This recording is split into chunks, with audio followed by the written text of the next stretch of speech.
we're here at the Health Optimisation Summit, and I'm here with the amazing Zach Bush.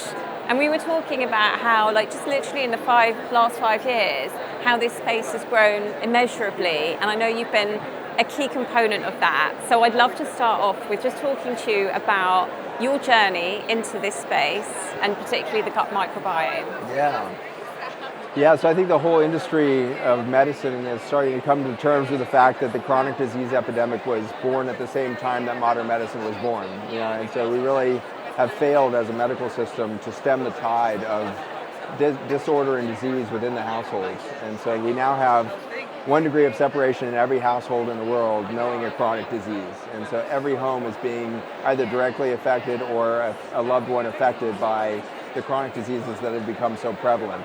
And these start, unfortunately, in our children. So we have children coming into the world with some of the more benign things, seemingly, which be like attention deficit and some allergies, food sensitivities. But they're also seeing cancers in our children at age 2 and 3, and cancers that we had never seen in children before.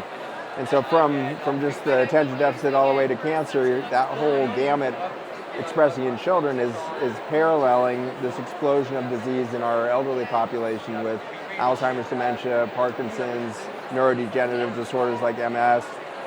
This all went epidemic beginning in the late 1990s, but really hit each household by about 2015. So that little journey has made this place, events like this, move from a few hundred people interested to thousands of people coming in to try to start taking health in their own hands again, realizing that the environment we're in is creating disease, and the old solutions of pharmacy and hospital care are just not moving the needle on rebuilding that foundation. So that was my exit. I was in academia for 17 years and got a couple subspecialties in medicine, starting with internal medicine, which was a lot of hospital-based ICU care, and then moving ultimately to endocrinology and metabolism, which was the study of the way in which hormones coordinate the complex organ systems of the body into a single organism, and then how energy is produced inside the cells by little mitochondria.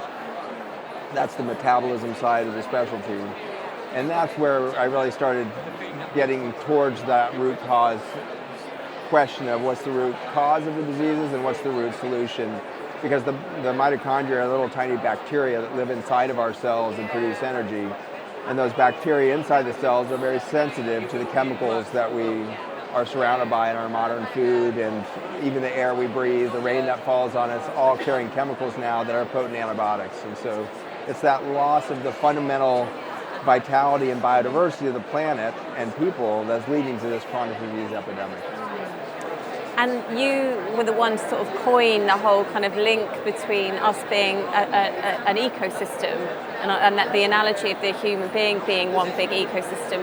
What's the link between gut health and our soil health? Yeah. So the gut is really a soil system, right? So you've got bacteria, fungi, protozoa, even parasites natural in that environment. So it's a complex ecosystem within the gut. 40,000 species looks to be the optimal human gut. However, here in London or in the United States, we've lost about 80% of that diversity from our chemical food industry and exposures. And so for that, we're walking around with maybe 10,000 species at best, a lot of people with fractions of that. And so that loss of ecosystem, that collapse of the soil, has the same effect in a crop as it does human health. The crop becomes very vulnerable to pests, and so you get incoming insects, and the pests, we call them pests, but really they're part of a natural phenomenon of death and rebirth. So the insects can sense that there's weakened immune systems, and they're in there to try to start rebuilding the fundamentals of biology within a soil system or a farm that's been antibiotic by the herbicides and pesticides. So the natural world is always pushing for biodiversity, whether that be your gut or a farm. Nature is pushing for that, and human technologies consistently are isolating ourselves away from that ecosystem. So our houses, the cars we drive, the offices we work in, the buildings we gather in, these places are so artificial in their ecosystem that starts to have a negative impact on our own soil. And so we're now starting to understand that your gut microbiome is a direct relationship, a direct reflection of what kind of ecosystems are you in at the macro level. And so starting to understand the human is part of a macro ecosystem that is reflected in our micro ecosystem was a big turning point for me back about 15 years ago, and that allowed us to start to explore in our laboratory, like what's the cause of disease when the microbiome goes away? Because universities by the late 2005, 2010, that late first decade within our millennia, universities were starting to uncover with genomic sequencing correlations between a failure of gut microbiome and disease. That was very specific. Lose these families of bacteria, you get breast cancer. Lose these families, you get prostate cancer. Lose these families, you get major depression. And so we were starting to map to very specific failures of ecosystems to very specific diseases, but the causation didn't make any sense because we didn't have a model of major depression that was founded in bacteria. We didn't have a model for cancer founded in bacteria in the gut. So that's where my lab started to make some real breakthroughs in 2010 to 12 period. We were studying the extracts from fossil soils, asking that simple question of what would happen to the human being if it was back in touch with an ecosystem that predated human destruction of diversity, which really started at our beginning. As much as a couple 100,000 years ago, we have good records of humans hunting species into extinction at the macro level and starting into agricultural practices in the last 10,000 years. We started to undermine our relationship with nature, looking for scalable agriculture, technologies that would make farming easier. So that's been going on for thousands of years, but then suddenly accelerated in the late 1800s. So the last 100, 150 years has been this radical revolution in separating nature from our growing systems and from our food. Before that, we've seen this divorce of the microbiome from that, collapse of the ecosystem within us, and the chronic diseases there. So that connection between microbiome and human disease, we were able to boil down to a failure of communication. Failure of communication is really a phenomenon that is based in something called redox chemistry. Redox molecules are made by mitochondria inside our cells and bacteria outside of our cells. The mitochondria use oxygen-based molecules for communication. The bacteria outside of our cells use a carbon-based system. And so what we ended up doing was extracting the carbon-based system out of those fossil soils to basically augment what was happening or failing to happen in the human being. And what we got to see was something pretty remarkable in petri dishes, is that the human body is actually a regenerative machine. It is healing anything that gets thrown at it if it has enough communication. And so that's been my joy over the last 15 years, is starting to release my belief that there's diseases attacking humans and start to realize that there's only a failure of human health that then manifests disease. But going back to the root of where does health come from, the microbiome is the fundamentals. And so you watch this in any farming field. The farmer makes those changes, starts spraying the chemicals, starts making those fundamental moves towards,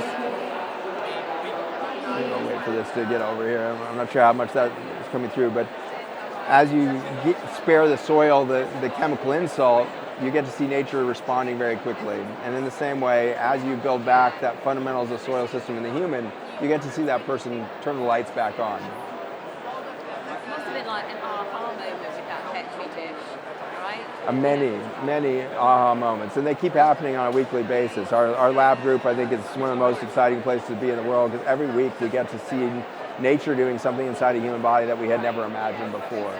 Because our entire training in 150 years of medical science and all of our cutting edge universities, it's all done in sterile petri dishes. And so this is how we came to fail to believe in health, was we had never seen it happen, because we had always kept the human cells human. And so this concept of the human ecosystem has emerged from our science, realizing that there's actually no such thing as a human immune system. The immune system is a description not of a battlefield between human and everything else. It's a description of a system of relationship between bacteria, fungi, and between bacteria and human cells. And so the immune system is really a dance rather than some sort of battlefield. And that immune system is now, we are understanding, maintaining organic gardens within the body. The probiotic industry was kind of an important breakthrough for us back in the 1970s, saying like there are such things as good bacteria. Up till that moment, we just thought everything was germs and bad for us. So that was an important breakthrough, but what we've moved to now is realizing that every single organ in the body has its own organic garden. So there's specific bacteria, fungi, yeast that are in a liver, in the prostate, in the brain itself. And so to find out that the body is not sterile is still very disruptive to the sciences being taught in our medical schools and everything else. And so starting to really embrace the realization that we are an ecosystem and we are going to fail in our health the moment we step away from that ecosystem, it has been a big journey for me. Yeah. Humbling. I love that analogy because I think a lot of the language, like you said, is around like the battle with, when actually it's a dance with. That's such a beautiful way of like changing the concept for a lot of people. I think a lot of people just from that sentence say quite a lot around that and rethink about what their immune system is, but what their entire body is, and looking at it in that way is like more of a nourishment, like you said, of an ecosystem rather than a fight. Yeah. Also interesting about the monoculture aspect of gut health and soil health and agriculture. I love that. That's really interesting. Yeah. At the same time that we developed, industrial farming with corn, soybean, and wheat kind of taking over the world, we also came up with 3 strains of bacteria in probiotics and said, well, this must be good for gut health. So we did monoculture to the gut through probiotics as we did monoculture in our commodities crops globally. And for that, we lost diversity. And frighteningly, good studies published in 2018 in one of our most rigorous peer-reviewed journals, Cell, demonstrated that chronic use of probiotics has the same suppressive effect on the gut microbiome of humans as antibiotics do. And so that was a devastating realization for my whole industry because we thought we were doing something good with probiotics, and trying to diversify it. And a lot of probiotics say, well, it changes they're transient through the gut. They don't stay in the gut. They're transient. They change the microbiome. But 2 of those studies in 2018 demonstrated very clearly that those probiotics are actually setting up permanent colonies within the gut lining. So you really are planting a microecosystem of monotony or monoculture with that chronic use of a probiotic. So those studies demonstrated the power of nature to recover that microbiome if you just get outside. So after antibiotics, you can start rebuilding the gut lining and protein synthesis and detox pathways and all of that by getting the communication network up and going. And meanwhile, you want to get out in your macro ecosystems to reseed the body as quickly as possible.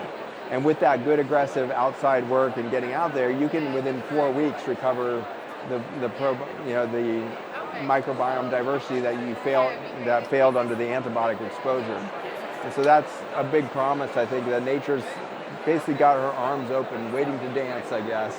And she's waiting for us to re-engage. And the moment we do, she's delivering diversity, abundance, and accelerating the health and healing within every single cell of the body. So it's encouraging that in the last couple of years, we've really come to the conclusion that nature has never allowed an injury to occur in any species that there wasn't already a solution for. And so glyphosate is the most prevalent chemical sprayed globally now. Glyphosate's a common herbicide, weed killer. It's in 95% of the products on the market have glyphosate in them. And that glyphosate molecule is a potent antibiotic, and it also directly damages the gut lining. The tight junctions are the Velcro between the billions of cells that make up a coherent single gut membrane. The gut membrane is the size of a tennis court, massive in surface area. So every time you drink or you eat, that entire tennis court's being exposed to whatever you're consuming. And it's supposed to be an intelligent gatekeeper. There's many things that you're consuming that shouldn't come into the human body. They should stay. A good example would be fiber. So much of the fiber you consume in a healthy diet should stay in the gut as kind of the coral reef of rebuilding and maintaining biodiversity. As the tight junctions fail, as the Velcro falls apart in the gut lining, even healthy compounds like your fiber from your fruits and vegetables can get pulled into the immune system and create a reaction. And so we're now seeing children not just with things like peanut allergies from the oils, we're seeing kids with allergies to avocados and common fruits and vegetables, and that those food sensitivities are coming from this failure of the Velcro. As that gut loses its boundary barrier effect, becomes a leaky sieve, your immune system is losing the dance, and it's starting to have to become reactive to stuff flowing into the building that weren't showing up to dance, but were showing up for a different purpose. So the party is failing in the immune system, I think, as we lose that gut barrier, and it just starts to get into this state of chronic fatigue at the immune system level. And that drives chronic fatigue, sleep disorders, drop in sexual dysfunction, and downstream it's really destroying the metabolism in every cell, meaning that the amount of energy available for life inside every cell is diminishing. And that's really where you start to get the slowing of repair, slowing of detox pathways, slowing of your antioxidant reservoir, and that whole life is becoming sluggish. And I think that's why there's 3,500 people attending this event today, is everybody is starting to feel in their own bodies the results of this disconnect from nature, maybe not knowing that's the cause, but they're feeling the consequences. Yeah, I mean, chronic disease is an epidemic, and more chronic disease is a new chronic disease is actually coming out, which also links back to this. So what other challenges would you say? I mean, ultra-processed food and chemicals in the form of glyphosate might be potential factors that might impact on the internal ecosystem. But what other things would you say could be saboteurs in that whole dance? Yeah, so the big pieces on that front end, like you said, is a failure of diversity within the packaged foods. So almost everything you eat is going to have corn in it in some shape or form. Processed corn is a real disaster for the microecosystems. High fructose corn syrup being probably the best example of this. But there's many chemical extracts from soybeans, from seed oils, from your grains that once removed from their natural kind of whole food combinations can start to be inflammatory agents. Carrageenan is a common thickener now, and it comes from this natural occurring compound. In a lot of plant-based foods as well, like a lot of the prepackaged plant-based. A lot of the vegan milks, your milk substitutes, your oat milk and almond milks are putting carrageenan in there. And I'm already starting to see some of them pulling it out in realization, but carrageenan, when extracted from the food, its natural food, actually can drive cancer. So it can be a carcinogen at that cellular level. So it's this realization that we got to stop with the ultra refinement and the efforts to find a profit center within some tiny element within nature and start to allow the wealth to really come back into our diet through direct contact with real food. And the food system at large is one of those vulnerabilities that you're speaking to. It's not just that there's packaged food, it's that it's actually getting very, very difficult to find fruits and vegetables, grains, etc., that were grown anywhere near your home.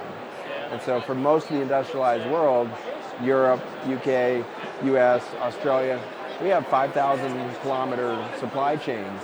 And so we're shipping grains and fruits and vegetables from great, great distances.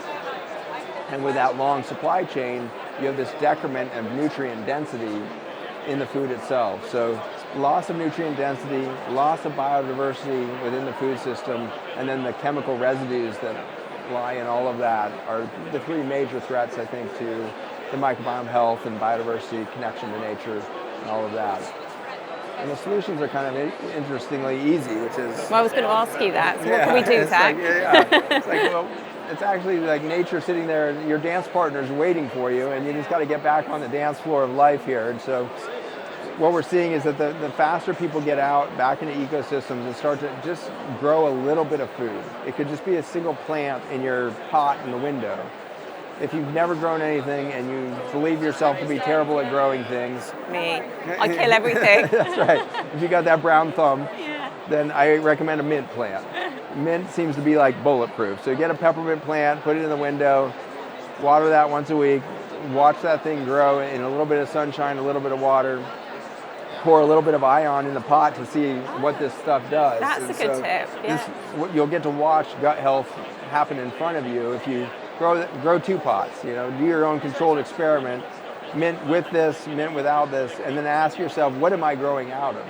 Am I growing my body out of a soil system without communication, without diversity, or am I growing myself in touch with nature?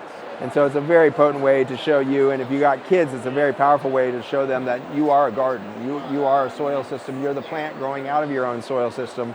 And so putting a little bit into that controlled experiment with your kids can really help everybody in the family realize, like, why aren't we all growing life? Because that's what we were designed for. And when we fail at the soil level, we fail to grow the body that sprouts out of that soil system. And it's getting very obvious in our children just how much they're missing that affect that soil system and how devastated their immune system is, their energy levels, the amount of mental health disorder in our children right now, major depression, anxiety disorders, sleep disorders, and kids as young as 5 or 6 years old now. And so this is a new reality that we've never seen before. And it's this generational separation from nature that's compounding that. Each generation gets more difficult, and yet you get that kid growing a couple of plants, get them out in the garden, get them with a chicken. It's amazing how quick those kids turn on. And reconnecting them with food, actually, because a lot of it's like disassociation, isn't it? It's in the packages. Right. Yeah, I love it. The herbs is a great thing, and anyone can do that. Like even if you're like you don't have a garden or you live in a city, and also you just got some great polyphenols there at your fingertips. That's right. Which is another nice thing for the gut medicine within the food, right? And we've forgotten about that medicine within the food. And that was a lot of my journey into finding these compounds in soil. Is I was running a nutrition center to reverse chronic disease with food.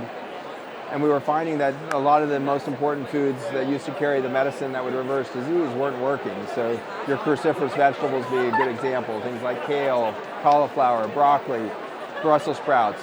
These things are packed with phytonutrients and phytochemicals that function as medicines for anti-inflammatories, anti-cancer. The tomato with the lycopene. Lycopene is this famous anti-cancer compound. So I was using in my clinic massive amounts of fruits and vegetables to bring these phytochemicals in. And about my third patients to actually respond as predicted. Diabetes go away, weight loss, immune systems reset. But there was a third of my patients that were just like stuck and not getting better. And then there was a third that were actually getting worse on cruciferous vegetables and high fiber diets. The things that were supposed to be working seemed to be in opposition to their health. So it took me a couple years of watching that before we started to come to terms with the fact that the food had so fundamentally failed that not only was it not healing, it could actually be a source of harm. And that's where we discovered the whole background of glyphosate. It turns out that many of our fruits and vegetables are carrying so much herbicide in them that they've lost the ability to make their medicine. The glyphosate molecule that's sprayed on many of our foods and is a water-soluble molecule. So it goes from the farm into the river systems, from the rivers into our oceans, from the rivers and oceans, it's evaporating into the air we breathe, and then to the clouds, and then the rain. That entire water cycle is now contaminated with glyphosate globally. Our deep fossil aquifers, where we pump a lot of the water out for our animal use it on crops, and then we use it for our municipal water sources, or if you've got a well at your home, all of that is now contaminated with glyphosate. So we've got it in the entire global system, and glyphosate not only functions as an antibiotic, it functions as a chelator. So it actually steals the minerals and nutrients out of the soil so that the plant, even if the minerals are present, can't get those up into the plant root.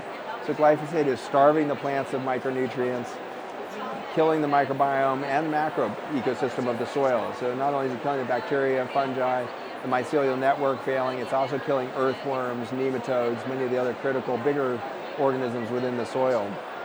So it's sterilizing the soil and stealing away the mineral content that would allow the plant to function.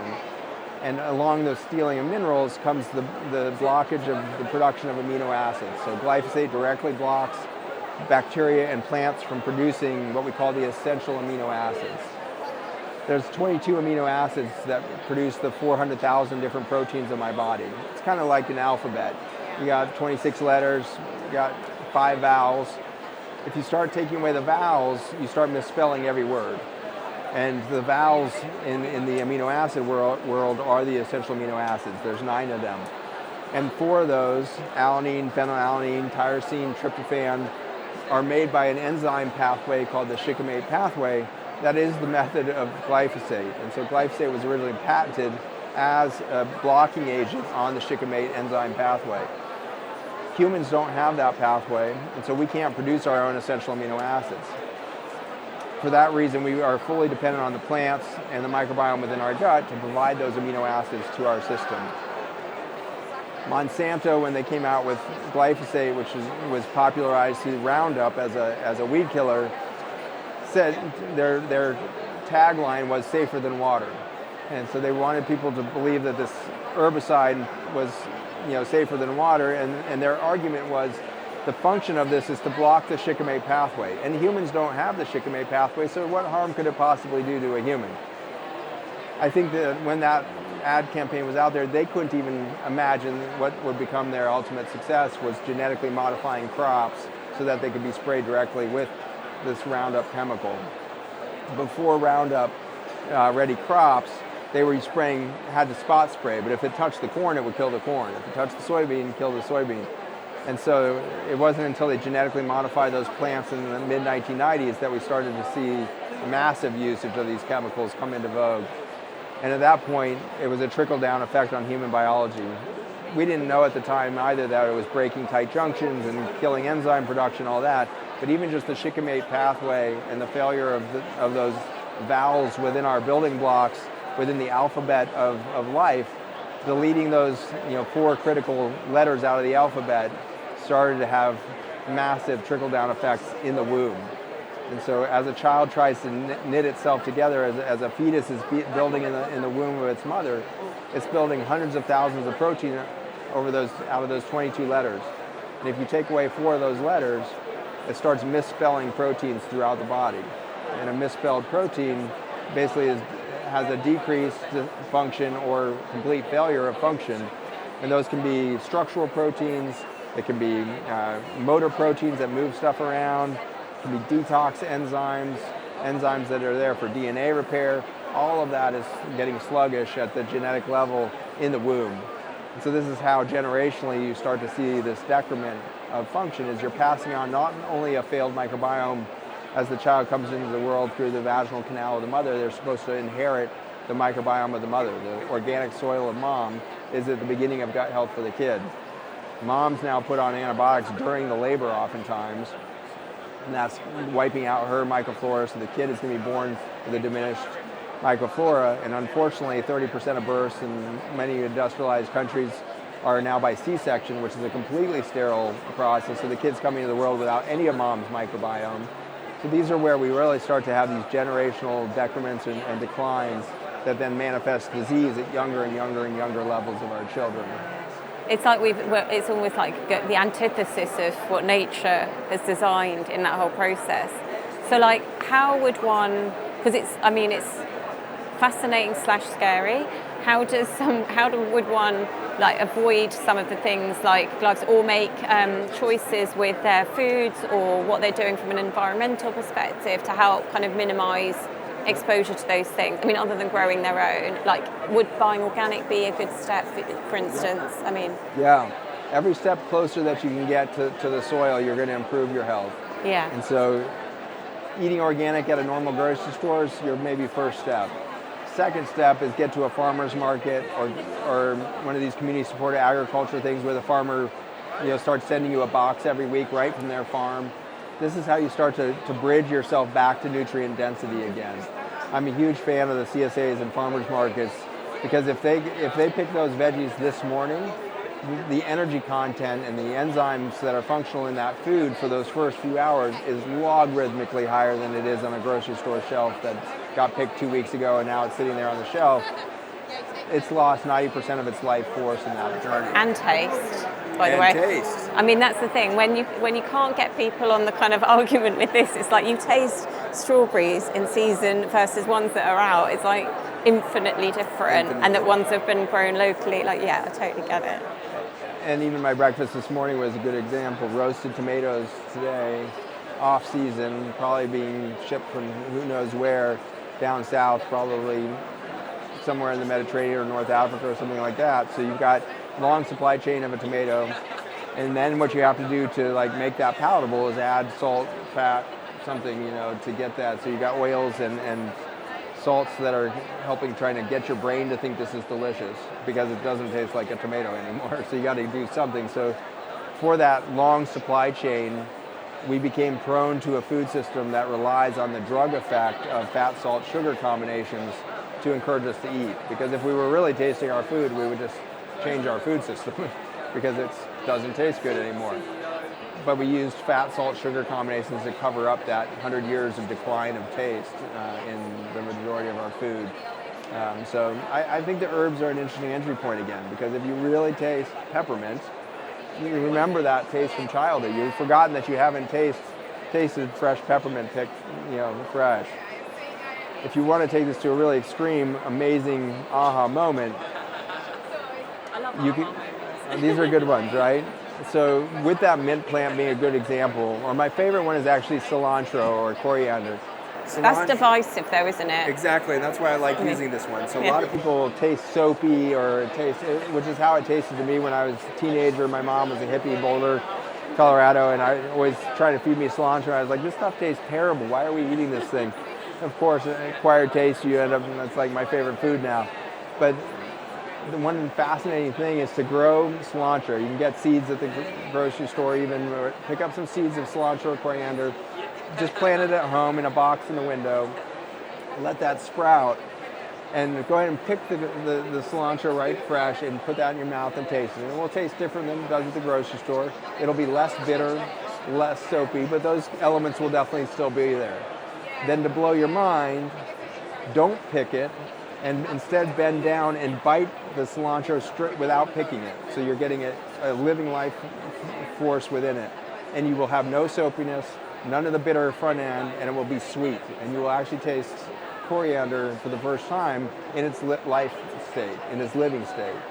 The moment you pick a vegetable, a fruit, or an herb, within a millionth of a second, the relationship of the water inside of that fruit, vegetable, or the leaf of the herb switches directions at the atomic level. And so it goes from a rightward spin, which is encouraging the fruit or vegetable to grow, to a leftward spin that's sending it into a decay process. And so this is why if an apple drops on the ground, 6 hours later it's starting to rot wherever it touched the ground. That it went from a life force to a decay process by removing it from the stem of the tree. And so it's kind of stunning to realize that every bite of food you have ever tasted is in a decay state. You've actually never tasted food that is in a generative state. And I learned this actually from the deer on my property in Virginia. I was walking out, a tree had fallen across my driveway, so I was walking out with my chainsaw and just had one of those body freezes where you don't know why your body just sensed something, you freeze. And I looked up and there was a deer that was so camouflaged in the brush and everything else that I didn't realize I was just a few feet from this thing. And so I freeze and I look at this deer and it makes eye contact and it bends down and plucks this tomato off of a little volunteer vine that was growing up the fence on my garden. And deer are supposed to hate tomatoes. And so watching this deer eat this tomato off the vine, and then the way its tongue wrapped around the tomato, plucked it, and then it looked at me as it chewed it, had this transmission of, I have never eaten something that isn't on the vine, is the deer's message.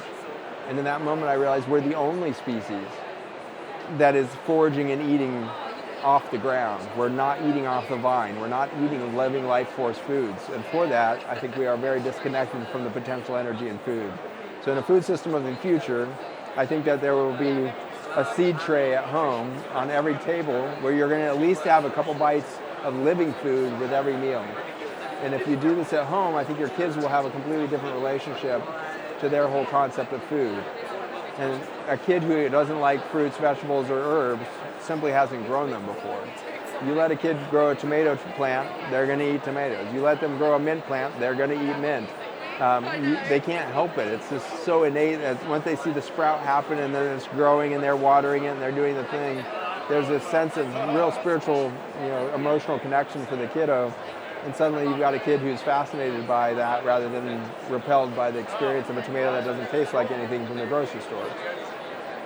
So many children, you can imagine it's 2 or 3 generations since a child has been exposed to what you're saying, like that really fresh strawberry. So for too long, we haven't been exposing ourselves to those beautiful experiences. I actually have a story to share with my dad who used to grow strawberry plants because me and my dad are massive strawberry fans. And when I was probably about 3, he'd been cultivating this strawberry plant and growing it and really tending to it. And then the strawberries came into full and they were beautiful. And he came up and he was like that and he was twirling it in front of me and I was like, and apparently I went like that and pulled one out and it was bright green.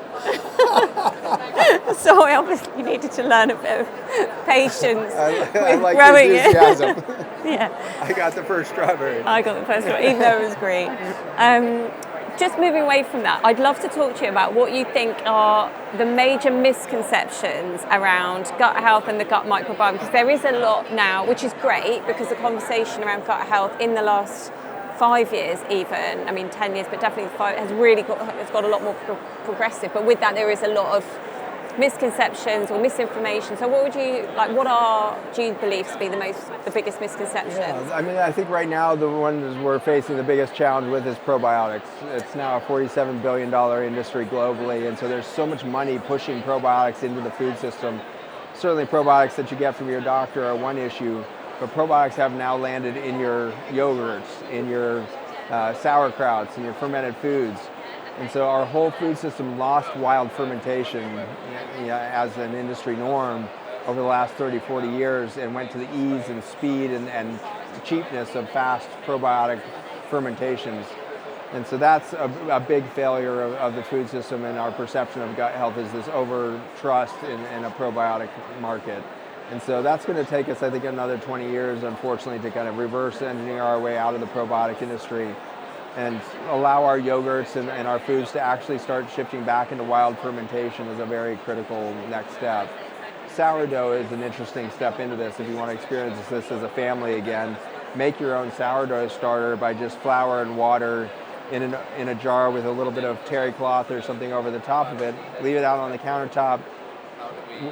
During the pandemic, everybody got into sourdough, and so I did a demonstration on this, and I did a couple of different versions of it, of starter, and one of them I moved all over the place with. I put in many different ecosystems around the Hawaiian Islands, have a lot of different ecosystems represented in short distances, so I was exposing them for 4 to 6 hours in these totally different environments, and you get more airborne biodiversity into that fermentation process.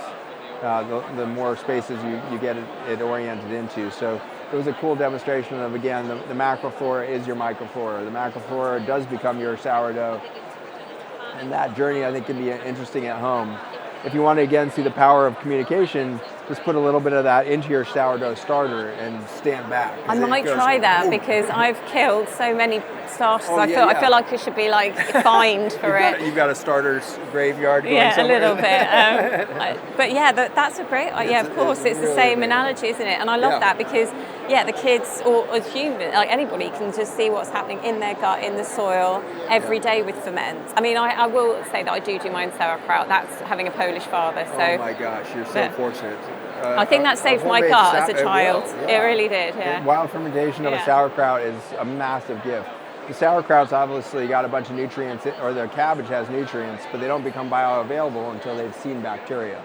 So that's the other kind of misperception you were asking about, the microbiome or gut health. There's a misperception that a healthy gut is lots of bacteria.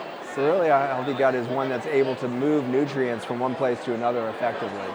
And so it's that transport effort of it, and it turns out it's these tiny little molecules that are made from carbon, complex carbon structures that act as little baskets. And so a diverse microbiome, each species will make 10 to 15 different versions of these little baskets, these little carbon molecules. And those carbon molecules function as the wireless communication network, just as your cell phone relies on a wireless communication network. This cell can connect to 8 billion other cell phones with enough wireless towers going on. But you lose the wireless network and suddenly you can't make a phone call. That's what's happening at the cellular level of humans. 70 trillion cells trying to call each other and stay in coordination. The microbiome is the cell phone tower. So as the cell phone tower fails, all of the cells in your body can no longer get contact, and now nobody knows who needs what resources are needed where, who needs to repair, who needs to be replaced by a stem cell. All that information is failing, and so a kid at 2 years old is full of stem cells. It's full of detox proteins and peptides, but none of them are communicating, and so they're not jumping into action. So we're seeing aging happen despite a body that's ready to regenerate. With a failure of communication, you never take that step. And so failure of communication is probably the root cause of a failed gut health system. With failure of communication, you get slowing down of repair. With that, you start to get leaky gut, poor immune system function. The immune system becomes overwhelmed and inundated with stuff that should have never been there. The dance floor now is so crowded, nobody can dance. And so it's literally crowding the immune system with all of this external information that shouldn't have been in there. And so that crowding happens. and you start adding probiotics to a leaky gut, you're now adding bacteria to an immune system that's exposed, and you're not going to get those bacteria dancing appropriately with the immune system either. And so it's really clearing the dance floor with that tight junction production. With the communication network back up and running, the cell phone turns back on, the cell's first instinct at the gut lining is to make tight junctions, rebuild the Velcro. And with that healthy boundary back in place, your immune system is now resting, the dance floor empties back out, people can now move on the dance floor again, and you start to be able to move microbes, the nutrients, all of this into the appropriate baskets, if you will, for the body to really be able to start its full function again. So it's much more complicated in the end than just like lots of bacteria. It's about communication, it's about amino acid, mineral amino acid, nutrient density, availability, and ultimately bioavailable or delivery of nutrients to the body itself. Yeah. I mean, that's a big thing, right? Because I think there's a lot that's talked about, and I guess like people want simplified things, really. So it's like diversity. You want to have all these diverse plants, but of course it makes sense if they're not. Those microbes are not talking to each other. So it's a combination of helping to rewire as well as rewire. Yes, exactly. And also giving the tools for that and removing the things that might disrupt the communication, which we were talking about before. So I think that leads nicely to, I guess, where people might be like a little bit, because there's been so much talk about probiotics, there's a massive differentiation in this, in that the main ingredient is the soil extract, isn't it? So can you talk a little bit more around that? And I mean, you've talked a little bit about what it does, but let's go into that in a lot more detail. Yeah, so this is a sterile product, no bacteria, no fungi.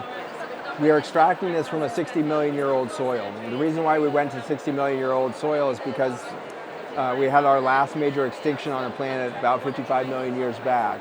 It's when the dinosaurs went extinct, and that's made it famous, but we lost 90% of life on Earth over a very short period of time.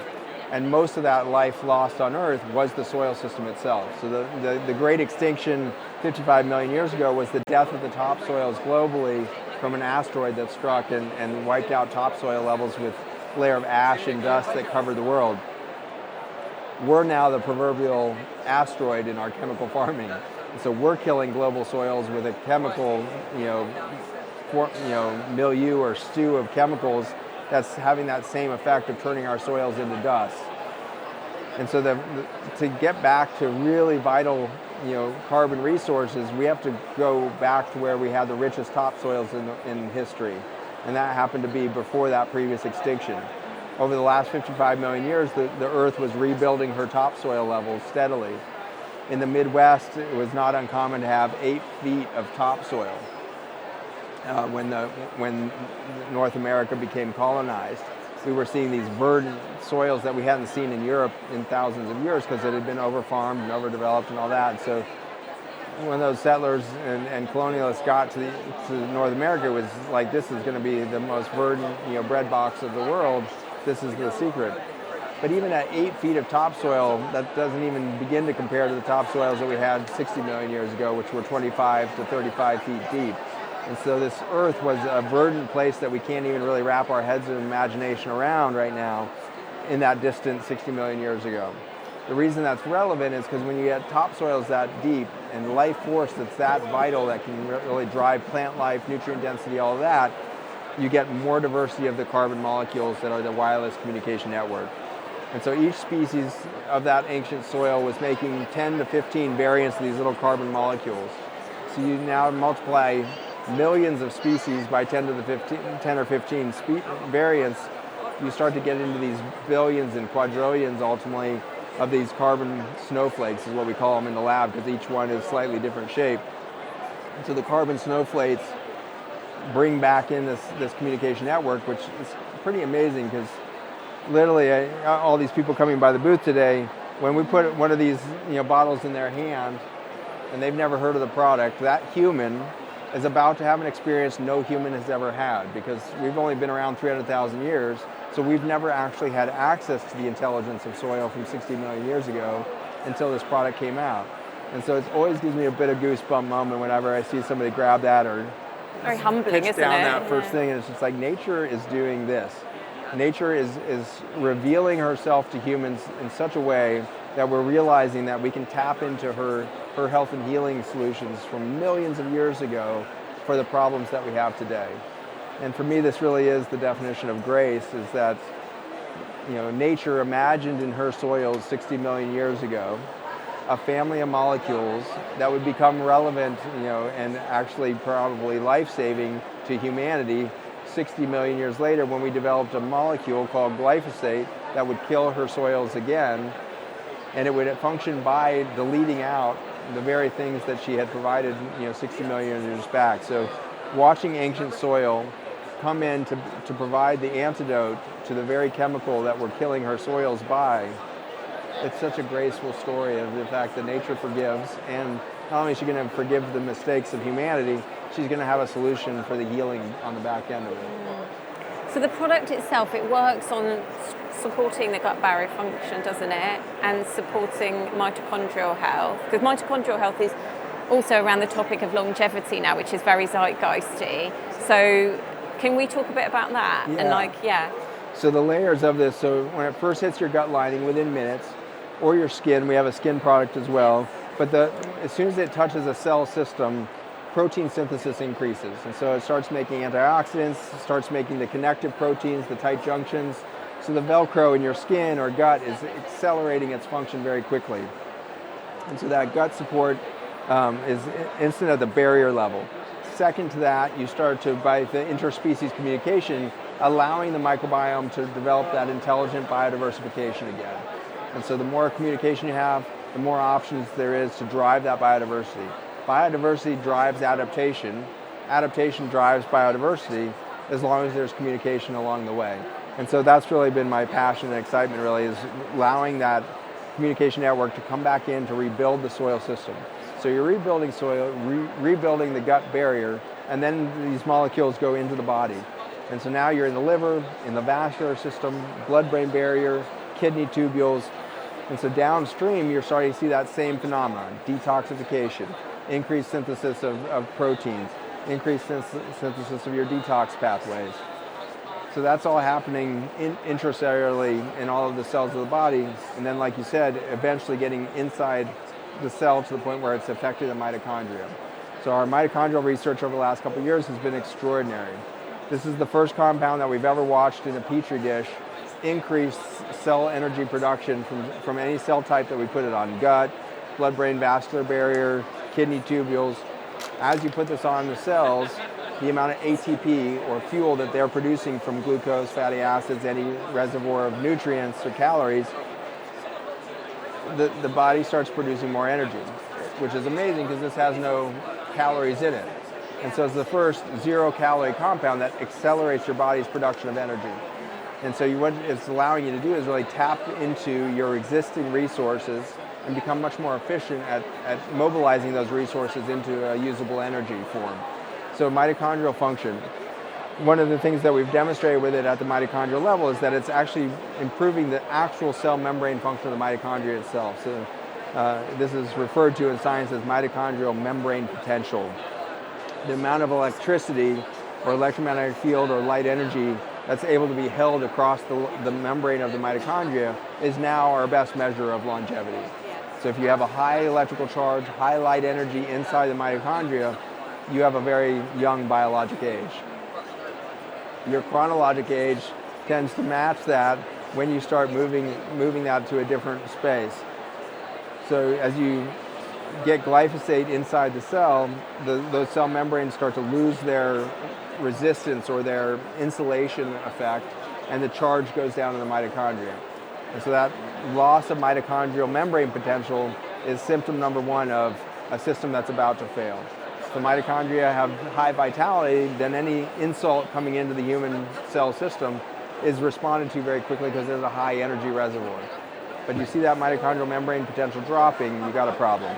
So it's been really exciting to see that in just minutes of touching a cell membrane, this is increasing mitochondrial membrane potential across the system. It's literally turning the lights back on. Our surgeons that use this, we have lots of doctors all over the world that use this as kind of a front line in their clinics, but they use it in themselves for some unique reasons. surgeons, especially vascular surgeons, rely heavily on their eye's ability to differentiate pinks and reds. And so these subtle changes in that pink-red spectrum are very important for vascular surgery and such.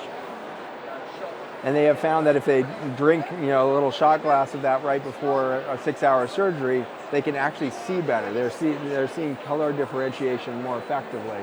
And so that's an example of how the microbiome is providing the communication network between cells such that it's even improving neurologic acuity or neurologic function across your ability to see color clearly. And so these are all exciting ways that we can start to realize that the microbiome is life. Your mood, your ability to see, your ability to sensory process your environment is again functioning off this wireless communication network. So mitochondrial metabolism picks up, increases, all that's good. And then the last major piece of the puzzle we've mentioned is the nutrient delivery. So these carbon molecules are delivering minerals, amino acids, the medicine within your food at much, much higher levels. So a good example of this is our curcumin studies. And so if you take the highest grade curcumin on the market, known to be a potent anti-inflammatory, or you can do turmeric as well. And so there's a number of companies that are doing like liposomal preparation of these herbal compounds to try to get high bioavailability. We can give the highest, nutrient availability on the market, and 30 minutes later test the urine and there's nothing in the urine. In contrast, if you dissolve that curcumin or turmeric in this product and then drink it, within 30 minutes you have 3,000 nanograms per milliliter of turmeric in the urine. And so the speed at which the body is taking this stuff up, the efficiency by which this is getting from the gut into the vascular system, from the vascular system into the cells, has never been seen before. And so it's really exciting that, again, with a healthy nutrient system or with a healthy microbiome, with a communication network that is also functioning as a delivery system, you end up with that nutrient density inside the body that was fundamentally lacking just moments ago. And so it's really about refeeding, renourishing the body from a healthy soil, healthy communication, healthy delivery system of the ion. And it's also much more far-reaching as a product. I think it's almost humbling that it has gut and microbiome, because it does a lot more than that. And it's that whole kind of flipping the Hippocrates, all disease begins in the gut, to being all health begins in the gut. But yeah, the effects of it are much more broad-reaching. I mean, I know personally when I've taken it, my focus and concentration goes up massively, almost immediately. So yeah, I've definitely felt personally the effects of that. So just in terms of taking it, logistics, what's the best way to take the product? Does it matter? I know it's ideally 3 times a day, but how would you advise somebody take the product? That's a great question, yeah. So 3 times a day is what the bottle will recommend. The way that I usually take this is just with one of the travel bottles in my pocket or whatnot, and if you keep it in your purse or you always have access to it, the more often you use it, the better it's going to work. The wireless communication network is one that's going to always be elevating function across the board. So a few times a day is ideal. Once a day will get you started, and so it doesn't have to be 3 times a day. But the interesting thing is that your gut lining is turning over so quickly. You have a completely new gut lining, tens of billions of cells reborn every 3 days. So at that rate, even if you take it in the morning, by evening, 12 hours later, you've got billions of cells that have now rebirthed and haven't seen the communication network. And so it was really our autistic children that started to be one of our big user bases early on, because autism is one of those conditions that early on understood itself to be rooted in the microbiome. So parents of autistic children, when we first rolled this out 10 years ago, the parents were some of the first in the consumer marketplace to be like, this is exactly the science we've been looking for our children. They understood the importance of the gut and the things long before many doctors did. And so those mothers really got a hold of the product and started using it as kind of the foundation for rebuilding health within the gut and vascular and blood-brain environment of the kiddos.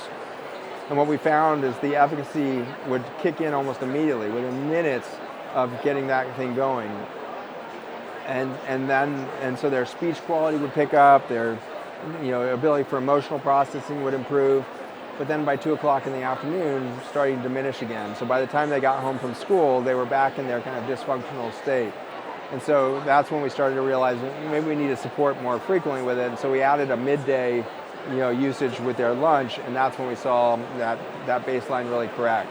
And so the more vulnerable your gut is, the more vulnerable your gut brain, your immune system, the more you're going to benefit from very frequent hits with the communication network.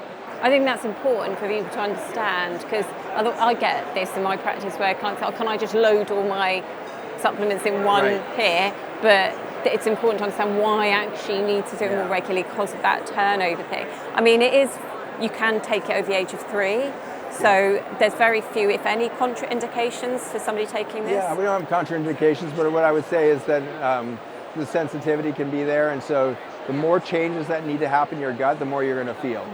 And so in that way, for our kiddos, especially on spectrum or have very sensitive neurologic systems, we just start them very low. So a couple drops into their food or water once a day for the first couple days, and then double it. And every few days you can keep doubling it until you get up to the recommended usage. But the recommended use in kiddos, same as adults really, but you can just get there slower. And same in an adult. You've been on lots of antibiotics, you've been on chronic probiotics, your gut flora is really damaged, or you have a lot of immune dysfunction, just start slow, a few drops if you want, or start at a quarter teaspoon and work your way up to that teaspoon to a tablespoon. So it's really the speed at which you're ready to move it is going to be determined by your recent or kind of gut health challenges, immune system challenges, and the rest. So take it a day at a time, really, with sensing into it. But for myself, I'd rather take a little quarter to half a teaspoon 6 times a day than a tablespoon once a day. So those little hits all through the day, constantly getting my body back into it. And taking with meals is kind of critical, because again, you don't get nutrient delivery if you don't have this. So you can eat a great healthy lunch or a great healthy dinner. You got your cruciferous vegetables, lots of fiber, incredible phytonutrients and all the colors of the beets and the Brussels sprouts and the carrots and everything going on. But if you're not getting the delivery, you're just passing all of that in your stool. So you're losing that nutrient delivery part. So for that reason, we recommend with meals, taking a little squirt just to make sure your meal is becoming the medicine that you want it to be. Okay, makes sense. Okay, lastly, because I know you've got a busy day ahead, but what's new for you and the brand? Yeah, the brand is really maturing now. So we've got a whole bunch coming out over the next few months around the Plus line. And so with this nutrient delivery capacity, we're very excited to start rolling out symptom relief at the basis of where we are as humans. Sleep disorder is one of our most common problems at the primary care level now. And so we have a whole food solution for sleep, brain fog, immune system stuff, where nutrients can become the solution again. We really want to bring the medicine in your food back into your life again. And so these are our whole food solutions. So it's like the sleep compound doesn't have melatonin or any of these kind of plant compounds that have been used as almost pharmaceuticals. What we're really bringing back into the consumer opportunity here is what we're calling nature dosing. Nature tiny doses everything. She never megadoses melatonin. She never megadoses vitamin A. She never megadoses B complex. She always delivers in tiny, tiny, tiny amounts very effectively through this bioavailability trick of the microbiome. So that worked for all of nature history until we started killing the microbiome. So our current supplement market is really like a sledgehammer trying to pound things into a body that's not capable of normal absorption. Once you get normal absorption rebuilt, nutrient delivery, we can return to nature-based resources, so we're not using purified, highly extracted compounds. Your vitamins and minerals that are on the market are processed foods ultimately. And so we're relying on processed nutrients in megadosing to get a little bit into the body. Whereas if we return to a whole food, mix of nutrient sources and then make them bioavailable, it changes everything. So our sleep product has been very, very effective in our pre-market clinical trials in a completely new way, in that we're not trying to drug the brain into sleep with melatonin or other compounds. We're really just providing the natural nutrients that the neurotransmitters rely on to trigger that complex restoration of sleep. And so we're very excited about nature-based dosing as kind of the future of the entire industry.